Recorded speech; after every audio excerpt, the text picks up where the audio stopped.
This week on Lazyboys Night. What's going on? I love to laugh. Do you love to laugh? You know what? You should, if you don't know about laughing, you should watch these great stand-up comedians. They all have specials out right now. These are the current, hot, relevant stand-ups. All right? We'll see you after this.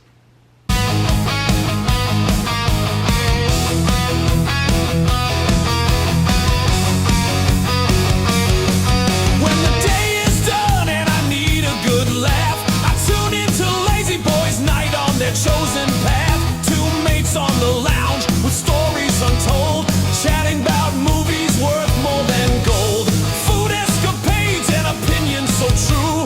Just two good fellas seeing life through. Their banter and wisdom, a comforting sound. No pretense, no drama, just solid common ground. These are the channels, the ones I adore, guiding my screen, always wanting more. From shredding guitars to laughter and chat, my favorite YouTube, that's where it's at.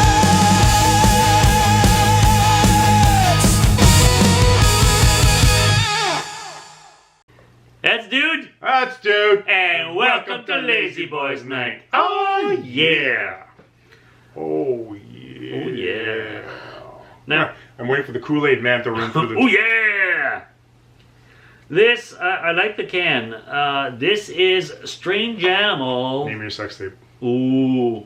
Strange Animal Hazy IPA by, is that Merit? I don't have my glasses. It looks like Merit Brewing Company or Merit. something. It's a hazy IPA, and you got like this party animal. It's a pretty can. I like it. It's pretty. It's pretty, but you know, I like Juicy's because they're usually a breakfast beer. You think it's a breakfast beer? I don't think it's a breakfast beer. No? Juicy's usually are. We'll find out. You ready for this? Are you ready, you party animal? Or you're strange Y'all animal, ready I for should this? say. All right, boom.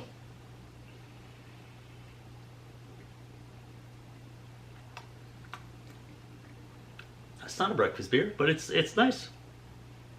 It's juicy. It's juicy. It is juicy. It is good. Are you foaming it? It's like it should be a breakfast beer, but it's not. It's a strange animal. Are you the kid who would blow bubbles in his chocolate milk? Always. Oh, I can tell. Always. And even when I get at the bottom, especially back in the day when I used to love McDonald's, because they had the proper straws. In Canada, we don't have the proper... They're like paper straws We have now. the paper garbage straws. Now they're with their saving the horrible, environment. freaking gray building. we- There's no M's anymore. It's a We've small had this sidetrack capital. already. What we do best, we digress. So, what were we Digress. talking about? We're talking about stand-up comedians. Oh! Oh, yeah. Now, historically, stand-up comedy has been a big thing since, I'm going to say... Are we doing the historical I just want to version? set the tone. Back in the medieval days. Well, yeah, court gestures, la la la la la. Point being, stand-up comedians have been around for a long time, and naming all the greatest of all time would be too tough. But right now, these are our top 12 current Yeah. stand-up comedians. They all have specials either on Netflix or Prime or something like that. And you watch these guys, you can't help but laugh. These are hilarious, hilarious people of different genres, different styles. And you want to start the list? Again, these are no particular order of who we like best, just top 12 general. You going to say something now? No. Okay, Silent Bob. Not Ugh. two classic magicians. One is really tall and speaks. The other one, Penn and Teller. Abbott and Costello. Yeah, they were Yes. magicians. Okay. So you I don't gotta know anything about understand that magic. you know nothing. You suck at it. I do. You've seen. I do. I don't right? like magicians. You're horrible at it. Thank you. Dude knows just how bad you are at it. He keeps showing up in different weird places. He's still traumatized about that last place with all the... See this episode, you'll know what we're talking about. So, could you imagine right now, Sicily, 1928. Okay, Sophia. Come on, get to the point. No, I'm not going to get to the point. You. So, to be nice to someone is not always the best thing, folks. Because we had to try to figure out who would be our 12 comedians. And there's 3 of us with whole list of different comedians that we were bringing up. Yeah. So we were flip-flopping between comedians from our youth, comedians from way before. The list was revised many times. It was unreal. So we were able to crunch it down to now. People Who with can current we specials. watch right now, Yeah. right? So that's what we're doing. So don't send us a comment saying, "Oh, you forgot doesn't do comedy anymore. He died." So, our first comedian is Matt Rife. Ooh. So for you people out there that don't know who Matt Rife is, yes, once you're done with this episode, you can definitely go searching for it. But he has a show called Lucid, right? So he does crowd work. So he's constantly interacting with crowds. And he actually started off as a regular comedian with a set, right? He'd go in, he'd do his time, but he found out very quickly, and so did the crowd, that he was able to right away. The wit, the speed. Real. This guy's head's working like all the time. So unlike comedians who have a polished, scripted set that they go through, all he does is he interacts with the crowd. He'll ask questions and now he'll that's riff all off he them. does because and so good at it. It's hard to do because you got to be quick. You got to be clever. You got to tie in things and keep it funny. It is a skill set that most comedians can't pull off right. So this guy, super impressive. He has no filter whatsoever. That also helps. What do you do? I'm a financial analyst. A financial analyst. Sure you're black? None. Like, Actually, there's most of the guys nothing. on this list don't, but hey. So there's nothing that he won't talk about, touch, or whatever, but he's worth watching. Go check him out. Matt Rife. You're next. Next on the list is, I'm not sure how to pronounce the last name probably. It's Bert Kreischer or Kreischer? Both. So Bert Kreischer. both are acceptable. If you don't know who this guy is, this is the guy who always rips off his shirt. He's got the, Yeah. he basically, Bert is the storyteller about party times, about how he got drunk and did this stupid thing and that stupid thing. And this is the guy who, to be honest, if you were his next door neighbor, it would be a nightmare. Boy, he's the kind of guy that It would, but he's a funny guy. he's hilarious in the way that he can take those experiences, because he does love excess. Yes. He loves to participate. He's the kind of stand-up comedian, when the set is done, like the last show, if they're doing something else after, he'll go. Oh, yeah. If they're going to a pancake house or a coffee house or whatever, and he's just going to be able to continue, he just loves laughing. Oh, yeah. So much that he'll hang out with other comedians and keep the show going. And his shows, more and more in the last few years, have gone a lot around family, because that's been a big part of his stuff. But, you know, talking about his family thing. So you always have this side of him that wants to hang out in clubs and just loves to party. It's like the party guy had to grow up, Yeah. but there's conflict between party persona and family life. And you know that as soon as he walks up on yeah. stage. He actually had a movie out, was it last year or the year before, called The Machine, Yeah. which actually had Mark Hamill as his father. And it's about his drunken shenanigans in Russia when he was young, and how it's come back to bite him in the ass now. Yeah. Pretty funny. All right. Where are you going next? We're going with Jimmy Carr. Oh. The name of, if you're going to watch Jimmy Carr, of course, you can do a quick search. But the special, Natural Born Killer. He's got a bunch of specials out right now, but that one is one of the top ones. Yeah, so top one. So is there anything specific about Jimmy Carr that you enjoy? What I like about Jimmy Carr is you look at him and he looks like a proper British gentleman. He's all dressed up, the coiffed hair, and he's very eloquent. Yes. But at the same time, he's motherfucking rude about it. But not in a vulgar way.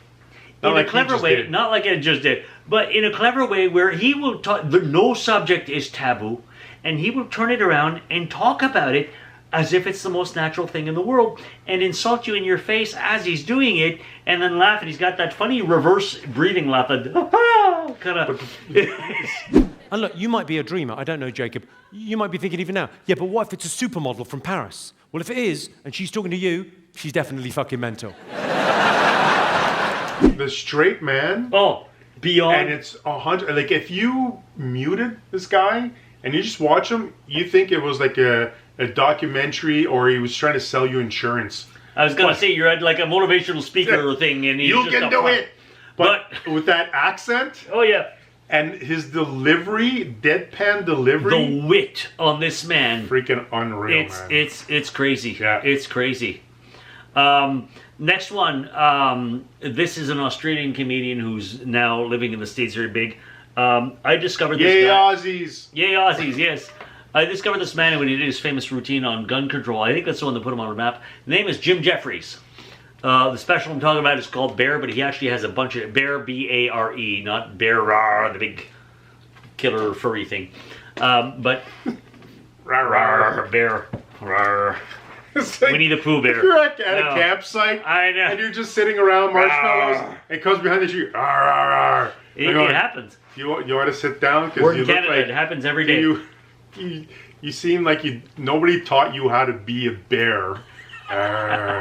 You guys have a beer? Anyways, but Jim beer. Jeffries, beer. There you go. E-E-R, not beer. B-E-A-R-E by C. Jim Jeffries does a little more traditional observational humor, but what he does is he reveals the absurdity in stuff. And again, the gun control routine, you have to see it if you haven't. Protection. I had a break-in in Manchester, England, where I was tied up. I had my head cut. They threatened to rape my girlfriend. They came through the window with a machete and a hammer. And Americans always go, well, imagine if you had a gun. And I'm like, all right. I was naked at the time. I wasn't wearing my holster. I wasn't staring at the window waiting for cunts with machetes to come through. Just points out how stupid It is a classic. being It is a gun classic. nut is, Yeah. but he's like that about everything. It doesn't matter what he talks about. I think at one point he actually had a little talk show going on too. I'm This not guy, even sure. But this guy puts the guy, truth in your face. Oh, yeah. But sets it up at how ridiculous that truth is. yes, And that type of comedy, I actually adore because if you can, it's there's a message behind Yeah. without being preachy. and that's not easy to do. No. Man. There's not very great comedians that can pull that off where they're giving you a message and they're giving you how he sees it as being completely ridiculous, and you're going, you know what? You're right. This is completely stupid. Yeah. So the fact that he can play it that way, 100% awesome. Our next person, speaking the truth, Oh, Ricky love Gervais. Ricky Gervais. In French, right? C'est Gervais. It is. Bonjour, Ricky Although he's Gervais. British. Yeah, he's Brit on top of it. I'm like, what?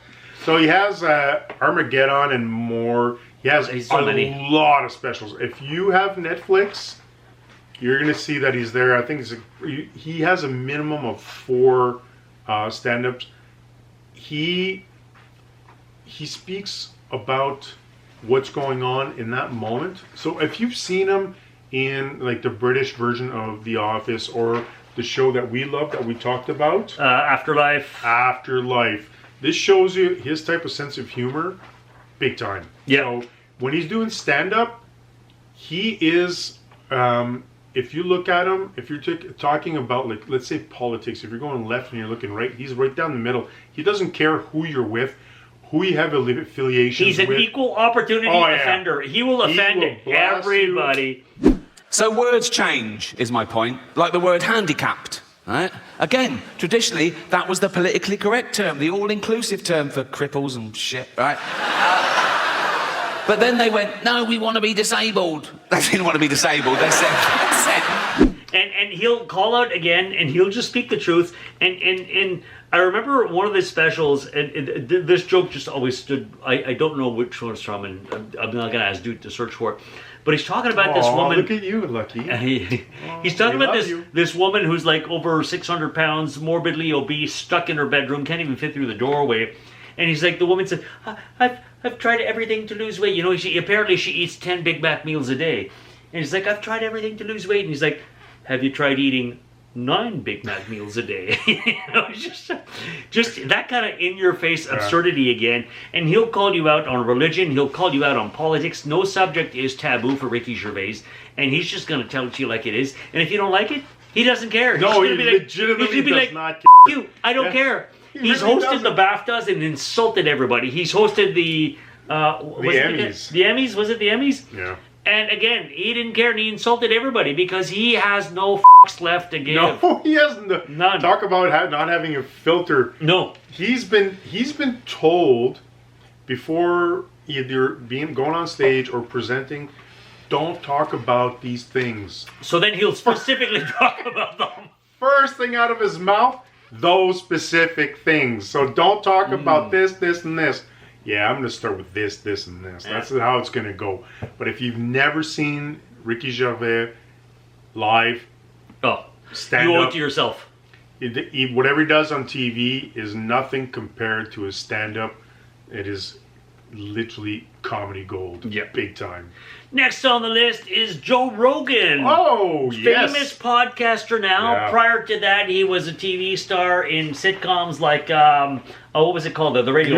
News Radio. Thank you very much. Yeah. But Joe started as a stand-up comedian. He still has his specials. He was with Phil Kids Hartman, in a Hole. Andy Dick, Dave Foley. Thank you very much. Foley from a bunch Kids of in people. a Hole. Yeah. But that was his first gig, by the way. His first acting gig? His very first acting gig was actually on News Radio, and I heard him one time talking about that because he was doing comedy, right? So a lot of guys in the 80s and 90s, that was their hoping. Stand-up comedians got. I mean, look, Roseanne Barr, Tim Allen, Christopher Titus, Kevin James, Jerry Seinfeld, the Ray Romano. Everybody who was a comedian in the late 80s, early 90s got their own stand-up. And Joe Rogan, he got a part in a show too. And it was his first. He had no idea what the hell he was doing at all. Like he wasn't an actor. He was a stand-up comedian. So but for him, as a comedian now, he's more famous as a podcaster now. But the point is, he's always taken a bit of an extreme stance on his podcasting, and it reflects in his stand-up comedy too. He'll take especially a lot of political ideas, or social ideas, and he'll just really take a stance on it and point out how dumb people can be about it. Because what you're saying, and I'll add to that. Please add. In the way that he'll take those subjects and turn them on their head, like showing. Oh yeah, the absurdity of it. The absurdity of it, and it's funny because he's always offering as well in his stand-up kind of a ridiculous way to fix a problem. It's like, ever think of maybe doing this, but completely out of. Suddenly, every man in a dress is stunning and brave. It's like, trans women are women. How about most? How about almost all? You gotta leave room for crazy. Like he has one thing, like as one of his stand-ups in Netflix, in one of the Netflix specials, not easy to say. I could probably try again in his Netflix special. I did it. Oh, yay for me. It's called Burn the Boat. And that's a whole thing about talking about the overpopulation of the planet. And how he's saying is like, you could easily just get rid of, like, I'm not going to go into it, you got to watch it, but the whole premise is get rid of all the bad people, give them free tickets to go on a cruise, and then just blow up the boats. So you can just get rid of all the assholes. But the setup for it and the way he's talking about it, he has a solid set. And he enjoys comedy. He's giving good ideas. So he enjoys comedy so much that he actually has his own comedy club now. Oh, really? Yeah. I did not know that. What he does is he's a bit like Jerry Seinfeld that way, where when he talks about other comedians, that's who they love hanging out with. Yeah. Because usually comedians with comedians, that's where you get the real show. That's where you get the nastiness. That's where you get the dark humor. That's where you get the stuff that they don't dare to say on stage sometimes. They'll say to themselves. And So even on this podcast, you'll often have other comedians because he wants that back and forth. Just that sharing of ideas and just being funny and enjoying comedy in itself. Next on the list is one of my personal favorites, Jim Gaffigan. Oh, yes. One of his specials right now is Comedy Monster. What I like about Jim is more like the family man, and he tells stories about family life and all this, and he always has that persona that, okay, he tells this story. The exasperated person who's dealing with everyday stuff in a ridiculous manner, which makes him completely relatable, even though his personas are absurd. And so it makes him very endearing that way. I find the man absolutely hilarious. Yeah, so if you, knowing that we're Canadian, if you want to really laugh out loud, like a true LOL, search him up, put down, as you're searching, put down his name, and put down either Canada, Canadians, or laughing at Canada. His observations, because what he does when he's on tour, he will get as much information about that community where he's going to be doing a show as possible and actually integrate that into his show. I performed in Lethbridge, Alberta. Lethbridge. If you don't know anything about Lethbridge, don't feel bad. Neither do people in Lethbridge. I asked them, I was like, hey, what should I know about Lethbridge? And they're like, oh. Is there anything I should know about Lethbridge? Calgary's 2 hours away. Not very comedians, like most comedians will have their set, right? This like bam bam pow, bam bam pow, these are my jokes. There's a rhythm to it, there's a whole, like you could see like a 7 o'clock show and an 11 o'clock show. It'll be the same show. Identical. Or unless 98%, you have a heckler, yeah. But most times it would be identical, right? He goes into these communities, and if he's playing in Toronto, Montreal, or if he's coming to the Hollywood Hills, the northern Hollywood Hills, if he's going to this little chicken nugget little place in Canada somewhere. Chicken nugget. I was going to use another word, but anyways, that's why I replaced it. You're going to say, but I'm self-censoring right now. I don't usually do that, but hey, why not? I'm trying it out. So you'll find out local stuff. So people, if you're watching any of his episodes, he'll make jokes about where he is. So the crowd right away identifies, and it's again, he's relatable. Hilarious. Oh, he's totally unreal. relatable. I saw him live, and he made freaking so many jokes about our area. I'm like, okay, so this is an actual thing. He does that. He does his research, man. I'm like, that's amazing. Somebody that can do that, that's crazy. So our next one, following up, someone else that's absolutely amazing, Dave Chappelle. He has multiple shows, specials. He had a TV show before as well. It didn't work out very well because it wasn't really him. Well, the thing is, first, respect for Dave Chappelle being a comedian. His show was actually quite successful. He wanted to stop, and they actually offered him $50 million to keep the show going for, I forget, 2 seasons. That's not at all what I heard. And he turned it down. What? He turned it down. Okay. I think the number is 50. It could be 25. It could be 25 per year for 2 years. I don't forget, but an absurd amount of money to continue. And he said no because he had his integrity. 20 million. 20? Could be 20. Dude, look it up. 50. 60? No, not 60. I'll give you 25 right now. What am I bidding? 50, 60. I did not even know that story. No, but it's true. He turned it down. What? He didn't want to come back and do the show because he wanted to move on and do something else. So power to you for saying no to money because you believed in keeping your art pure. Now he does specials and tours a lot.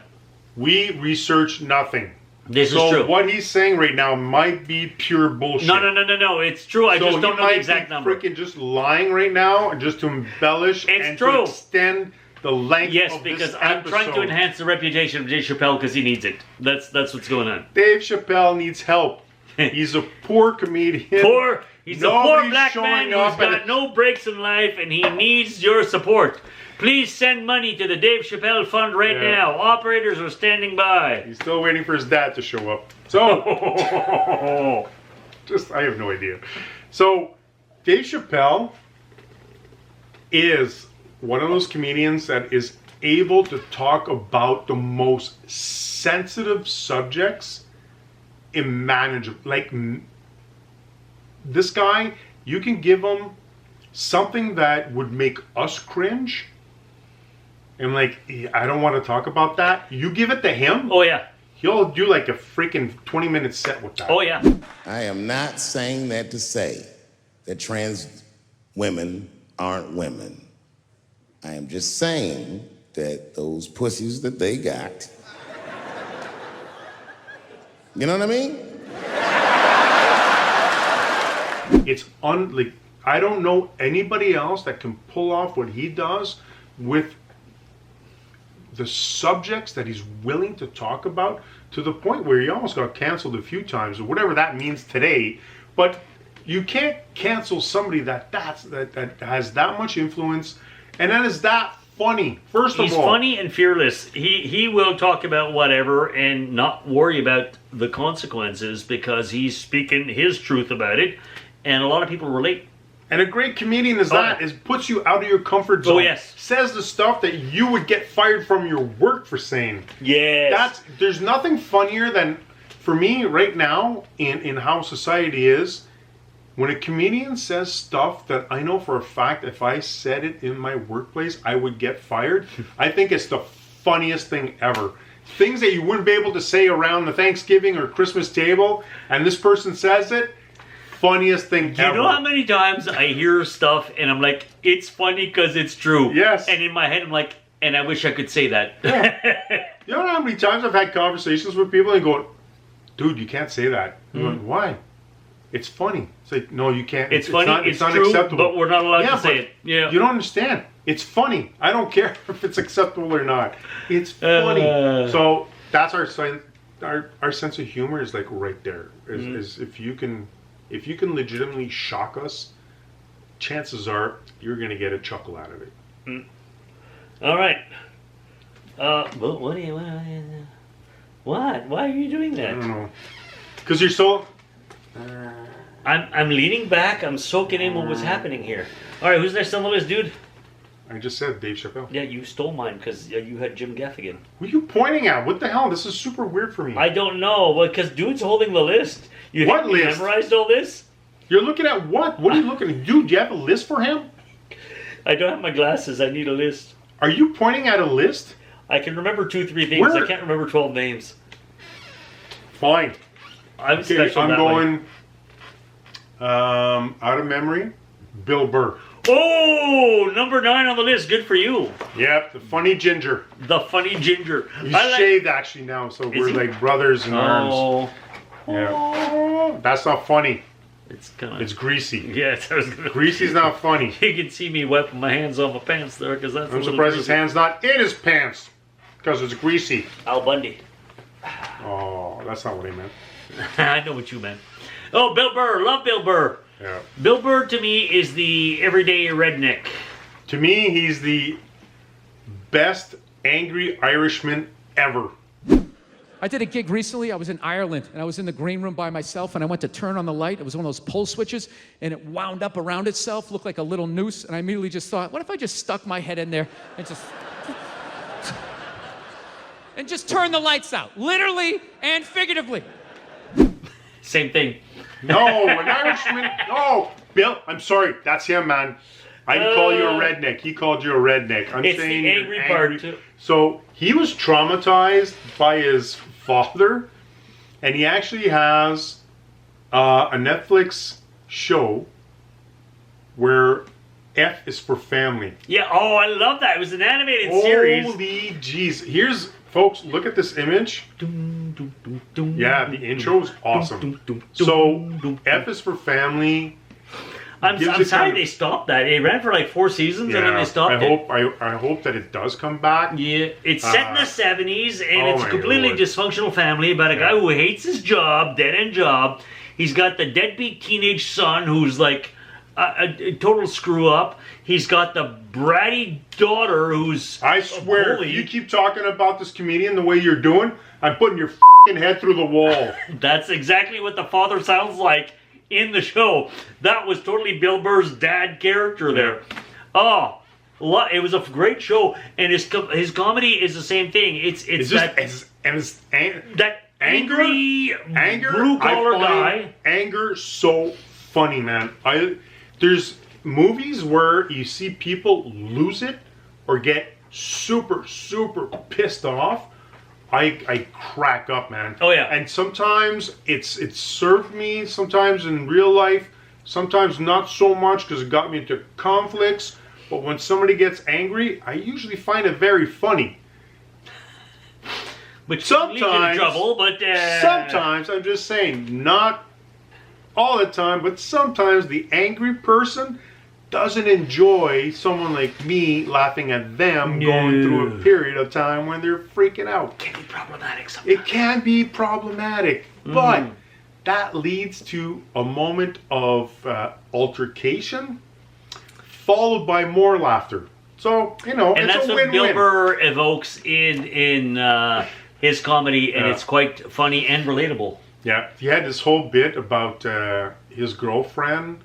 She's black, and he found out why black people are forever young. It's because they moisturize like crazy.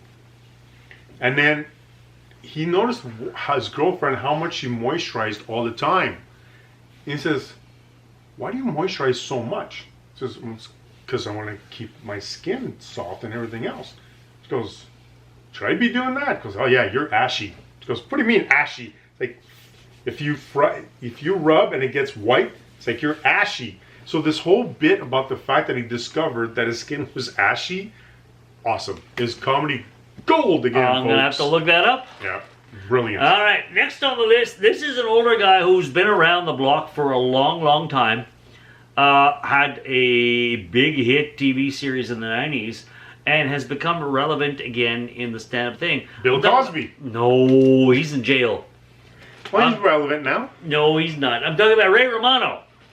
You may remember him from Everybody Loves Raymond, who played Ray Barone. Ray Romano again played the everyman going through everyday life conflicts, observational, but a lot of family issues, whatnot. Now he's older, he's more seasoned. The comedy has evolved to reflect the plight of the older gentleman, let's just say, amongst other things. Here's what I've learned about life. Now that I'm over 50, I'll make the time to be your friend if you're a doctor. That's no bullshit. Who's a doctor? There's doctors here. Law of averages. What are you? What kind? Interventional radiology. I don't know what that is, but we're going golfing.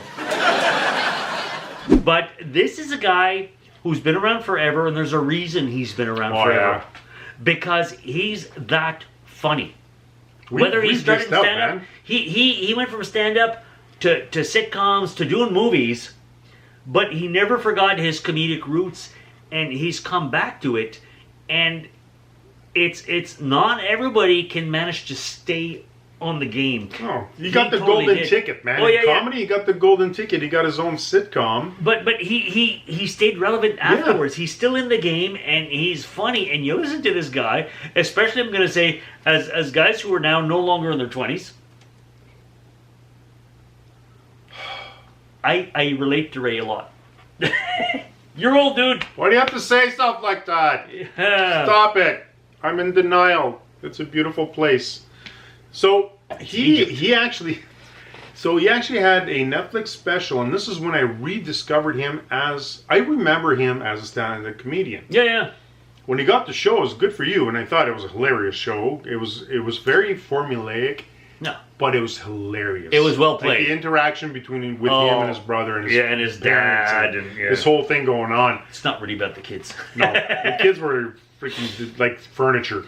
But having him do his Netflix special where he did the first part in one club and he leaves, he walks out and he goes to the other club is his actual, when he started off, he would do an early show at one club, literally walk and do a late show at another club. I did not know that. That's wild. And it says comedians like that constantly were crossing paths. Wow. Because they were going to different clubs because they were so close to each other. Yeah. So he was constantly, so he wanted to do one of those shows. And seeing him like that as a stand-up comedian, freaking hilarious, man. It was just, that's when I rediscovered him. And like you said, it's not easy when you get the luxury of having those many years. Yeah. Set for life, man. He's set for life. He doesn't have to do this anymore, but he does it because he loves it, that's and how he's he started still off. good at it. Yeah. He's still good at it. He's got all that experience under his belt, and it shows. Yeah. Yeah. So somebody who's I've discovered in the last few years, I don't know how long he's been in the game. I'm assuming a long time. It's Andrew Schultz. So he has his latest special is called Life. Life. And the reason why it's called Life is literally talking about his life now, right? And he goes through the whole family thing and everything. But he is another one. He has his own podcast as well, right? So this is his podcast. If you ever want to go check it out, he hangs out from time to time with Joe Rogan. So it's part of that same clique. But he has a way of looking at life and moments that you go through. And it's not observational. It's reactive to what people say or people do. Like he's making comments on not just idiotic stuff, just everyday stuff and how ridiculous that is. It's less of an observation as it's more of a reaction. Yeah. Are you gold star lesbians? You had one dick? You? None. I know she didn't have any because we got the same haircut. But listen. I knew that's my dog right there. You know what I mean? Like, yo, can I ask you a serious question? Do you guys sync up like your periods? Thank God, bro. Because that'd be a Royal Rumble every fucking month. He does it very, very well. And he, again, like, that's probably why most of these comedians are on our list, is how he makes a statement. You would definitely get fired from your job.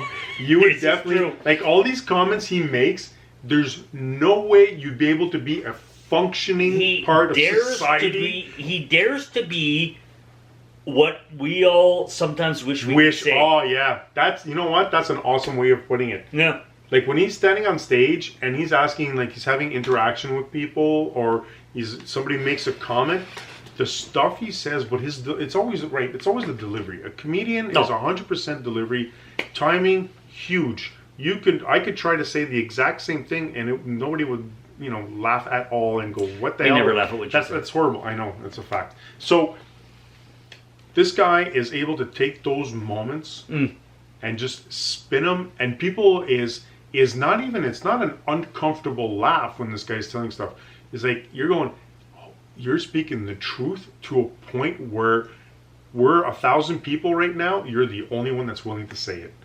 And for that, people are going, it's like a breath of fresh air going, okay, we can laugh at this because I think this is stupid too. That kind of thing. In a politically correct world where it's gone too far and you are not allowed to point things out because you'll go, the censor police and the this police and the that police, and it's just...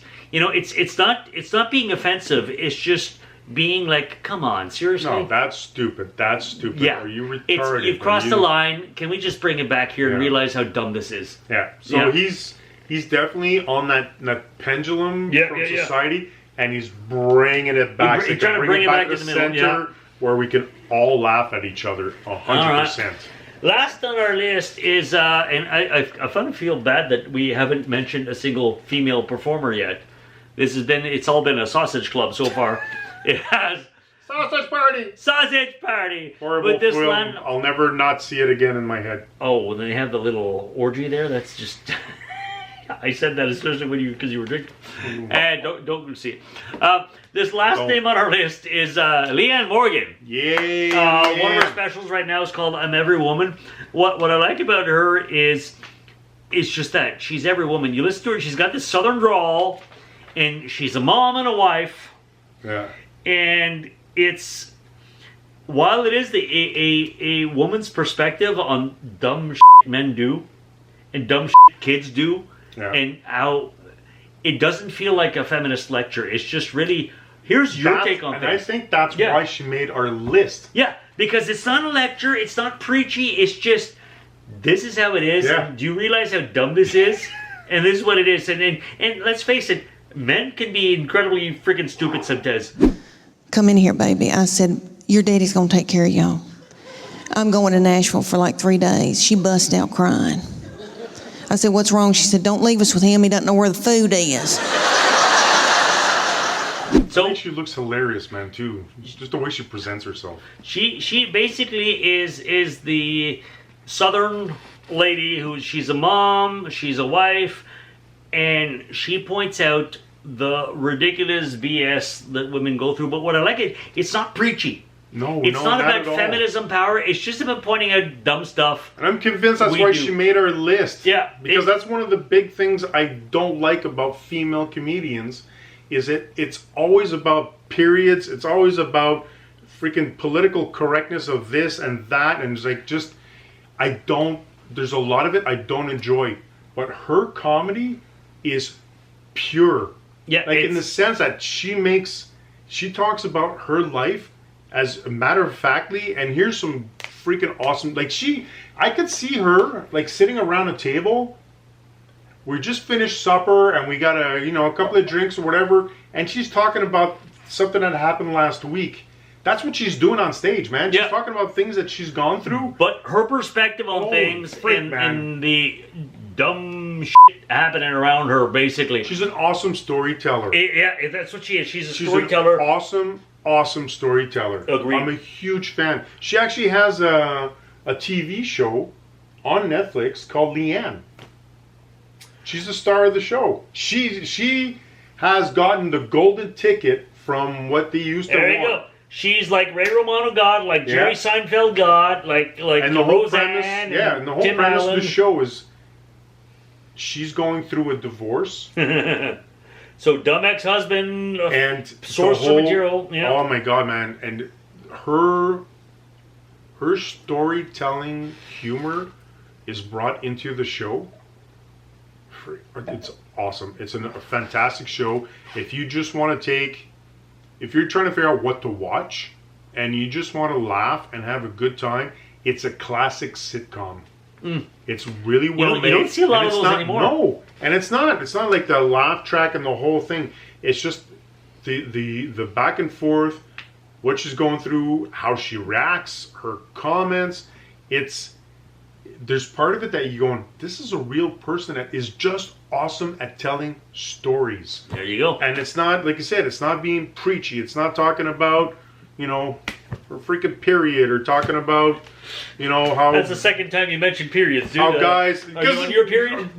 Oh my god, man. That's like almost all you hear about. And it's, but she's awesome. She really is. And apparently she doesn't have a period. She doesn't anymore. I don't know. She's might have paused. She might be, and she's talking about that too. She might be, and we'll watch the episode again. But I'm sure, regardless of what she's going through, it'd be hilarious, man. It'd be a funny story. Now, that's awesome. There are a couple of honorable mentions. They made the list initially, and we cut them out because they're not current, but they're so important to us. Yeah. Not just to the comedy world, because there's so many other names important to the comedy world. We can't name them all. It's unreal. Yeah. But there's a few names who were very, very important to us. I'm gonna start with one of them who sadly has passed away, but he's near and dear to our hearts because he's actually from where we live. Yeah. I'm talking about the legendary Norm Macdonald. Yes. Norm. Yes. Was the kind of comedian that turned everything around. You did not know what to expect from Norm because he didn't give you traditional observational humor. Go check out this episode. We talk about him. Yeah. Right? He didn't give you traditional observational humor. He would often milk weird, corny jokes and make a moment so absurdly uncomfortable that it was funny. Well, his stories too. He was a storyteller, but it would never bring you where you thought you were going. No, never. The story would completely zig when you zag. Last night, are you aware of Club Super Sex? Yeah, so last night I went to Club Super Sex. I chose the soup. Big mistake. And all this, and it would drone on, but still remain relevant and funny. And nobody, I've never seen another comedian have a delivery No, like Norm did, no. which is why he's on the list for me, because he was in a world of a lot of funny people, but who share a similar style. Dude, you talk he to was any, unique. like if you watch any comedian talking about Norm Macdonald, Yeah. they have so much love for this guy. It's unreal. Like for them, he was, again, you know, it's a cliche at this point, but he was a comedian's comedian because nobody could do what he was doing. This Nobody guy could pull it off even. If you have a joke where you go bop bop bop bang, that's the delivery, that's the punchline. Yeah. Norman go bop bop bop bop, and that whole thing is the joke. The punchline has nothing to do with the actual Or he'd setup. be like pop pop pop Yeah. pop pop pop pop But how many people are telling a joke? Boom, and you're like, oh, there it is. It was he was unique. He was a star. He was in the industry known for being an original when originality is becoming more and more difficult to define. Dude, when we were talking about, we had an episode where we talked about Tom Green. Tom Green used to go watch Norm Macdonald do stand-up. Both from our area, so. And he took so much away from him in being able to milk a joke. Almost like an Andy Kaufman kind of thing, right? Andy Kaufman was about the journey of the joke, not the punchline. And that, very, very few people are able to do that. That is such a good definition of it. Yeah. Norm was about the journey. Other honorable mention? The one that pops up right away, Robin Williams. Yeah. Again, iconic, unique. Nobody could match this man's manic frenzy. He was all over the place, and it still came together, and you never knew what to expect with Robin Williams. There was one sketch. He had two major specials, and in one of his specials, he was talking about the invention of golf. Remember that? And he's talking about, and he's doing the Scottish accent. He's doing the Scottish accent, but he's talking about how one Scotsman's talking to another one about the game he invented, and they're going through what it is. Je parle en français. I'm so excited. He defaults to French when he gets a little overwhelmed. If you ever meet me somewhere and I'm so excited, if I start speaking in French, just tell me, dude, you're talking to me in French. I'm going, tabarnak. I'm right back. Okay, I'm good. So he's talking about the golf club, how it's like, okay, so you're going to be using like a straight stick to hit. No, we fucked up little. And the whole thing is like the little ball, like how far. And what the whole premise of it, that, dude, if you can find a clip of it, if you don't, that's fine. But if you can, post it now. If you guys got a chance to see it, great for you. But if you don't, we couldn't for whatever reason, look it up. Robin Williams, golf. That's I remember that now. One last honorable mention I want to talk about is because we got three. Well, we have three. Three honorable mentions. Well, I think you'll agree with this. Because Norm and Robin Williams sadly both passed away. Various reasons. We're not going to go into that. Nope. This comedian is still alive. I don't know that he's still doing stand-up now because he became a big major movie star and then the career kind of had its ups and downs. But it's because this comedian was so influential back when we were teenagers. Eddie Murphy. Oh, yeah. Eddie Murphy had a special called Delirious and a second one a few years later called Raw. I saw Raw live. Oh. Yeah. I'm jealous. I still have my ticket. Was he wearing the purple suit? Yes. Oh. Yes. His opening act was the Weather Girls.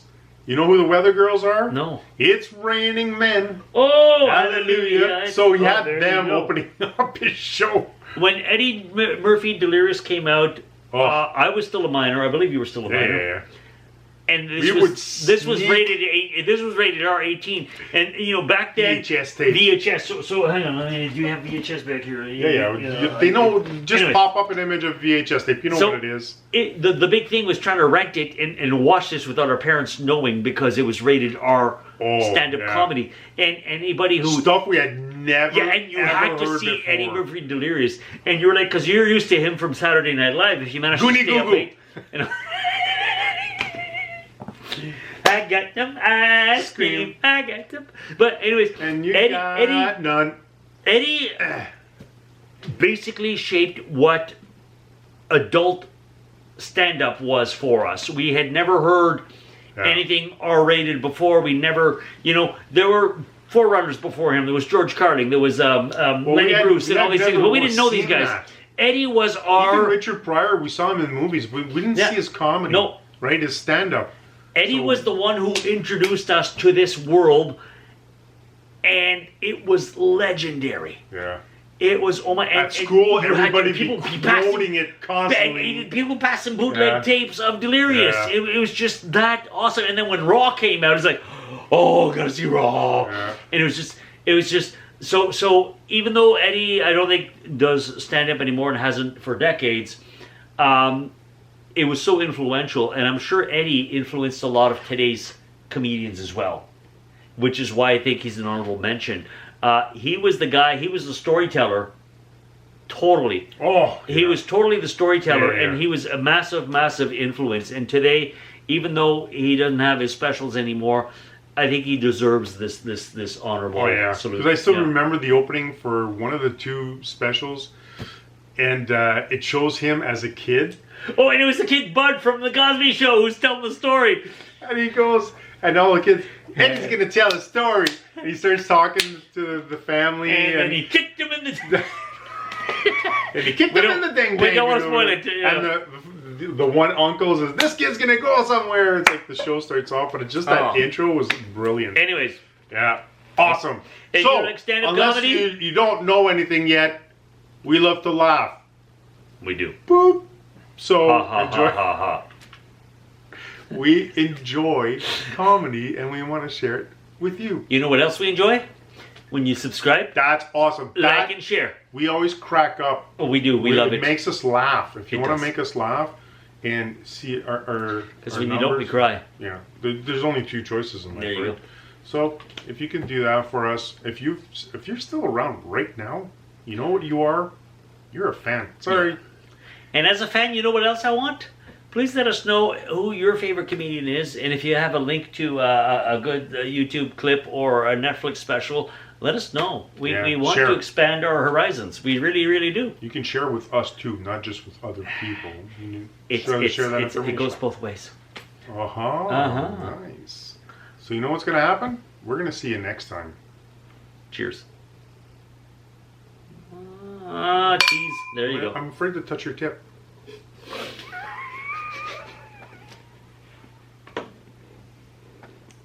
That was funny. Have a beautiful time.